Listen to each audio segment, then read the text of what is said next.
नाशिक आणि त्र्यंबकेश्वर परिसरात हवामान खात्यानं अतिवृष्टीचा रेड अलर्ट दिला होता आणि काही भागात ढगफुटी सदृश्य पाऊस पडण्याची शक्यता हवामान खात्यानं वर्तवली होती। मात्र आता नाशिककरांना मोठा दिलासा मिळालेला आहे, कारण मुसळधार ते अतिमुसळधार पावसाचा धोका तुर्तास टळलेला आहे। मात्र असं असलं तरी नागरिकांनी घराबाहेर पडू नये, पर्यटनस्थळी जाऊ नये असं आवाहन नाशिकचे जिल्हाधिकारी आयुष प्रसाद यांनी नागरिकांना केलेलं आहे।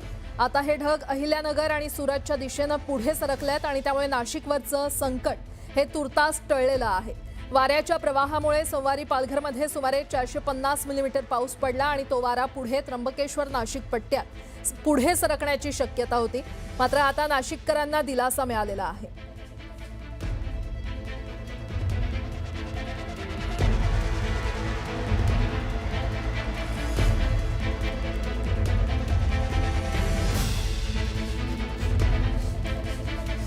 आणि यावरच अधिक बोलण्यासाठी स्वतः नाशिकचे जिल्हाधिकारी आयुष प्रसाद आपल्यासोबत जोडले गेलेले आहेत। आयुष जी, आपका स्वागत है न्यूज़ 18 मराठी में। अभी क्या सिचुएशन है? नाही, आपलं सिच्युएशन बरी आहे।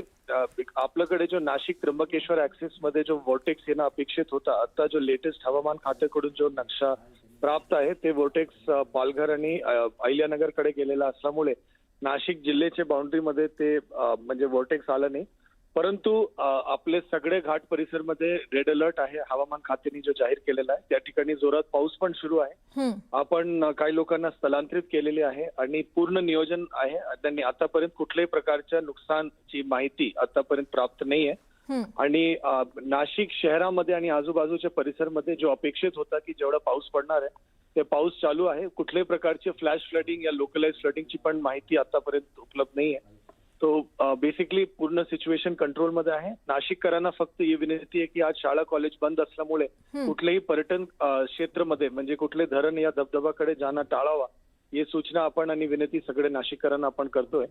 Otherwise situation totally under control आहे आणि आपल्याकडे एक SDRF ची पथक पण प्राप्त आहे आणि त्या अनुषंगाने आपली तयारी आहे आणि आदरणीय मुख्यमंत्री महोदयांनी दिलेल्या आदेशानुसार सगळे तयारी या ठिकाणी। बरं आयुष जी, ढगफुटी सदृश्य पाऊस होणार होता असा अलर्ट देण्यात आला होता, त्या संदर्भात काय माहिती? पुढचे 24 ते 48 तासांसाठी नेमका हवामान खात्याने काय इशारा दिलाय?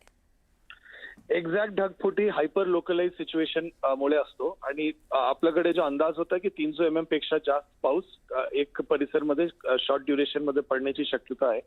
हा जो वॉर्टेक्स ज्यांना आपण म्हणतो ते वॉर्टेक्स जो आहे ते आपला आता जो नक्षा जो रात्रीपासून आपण ट्रेस करतोय ते नक्षावर असं दिसतो की ते पालघर जिल्ह्यावरून ते सुरतकडे जाताना दिसतोय आणि दुसरा जो त्याच्यामध्ये जो दुसरा बाजू आहे ते वॉर्टेक्स काय ते अहिल्यानगर च्या अकोले तालुक्यामध्ये गेलेला असं दिसतोय। म्हणजे जो नक्षा जो हवामान खात्याने आपल्याला दर्शवला आणि काही प्रायव्हेट ऍप्सच्या माध्यमातून पण आपल्याला दिसतोय।